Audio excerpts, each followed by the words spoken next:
ಇನ್ನು ಚಿಕ್ಕಮಗಳೂರು ಜಿಲ್ಲೆಯ ಕಾಡುಗಳಲ್ಲಿ ಕಾಡ್ಗಿಚ್ಚು ವಿಪರೀತವಾಗ್ತಾ ಇದೆ. ಕಾಡಿಗೆ ಶೋಲಾ ಅರಣ್ಯ ನಾಶವಾಗಿದೆ.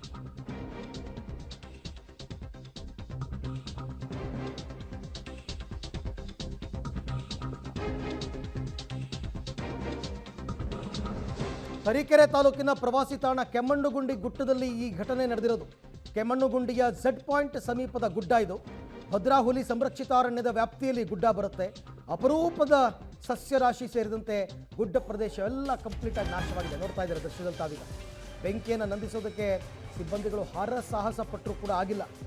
ಪ್ರಾಣಿ ಪಕ್ಷಿಗಳೆಲ್ಲವೂ ಕೂಡ ಬಲಿಯಾಗೋಗಿದೆ. ಚಿಕ್ಕಮಗಳೂರು ಜಿಲ್ಲೆ ತರೀಕೆರೆ ತಾಲೂಕು ಶೋಲಾ ಅರಣ್ಯ ಆ ಗುಡ್ಡ ಏನು ನೋಡ್ತಾ ಇದ್ದೀರಾ ಅದು ಕಂಪ್ಲೀಟ್ ಈ ಬೇಸಿಗೆ ಬಂದಾಗ ಇದೊಂದು ದೊಡ್ಡ ಸಮಸ್ಯೆ.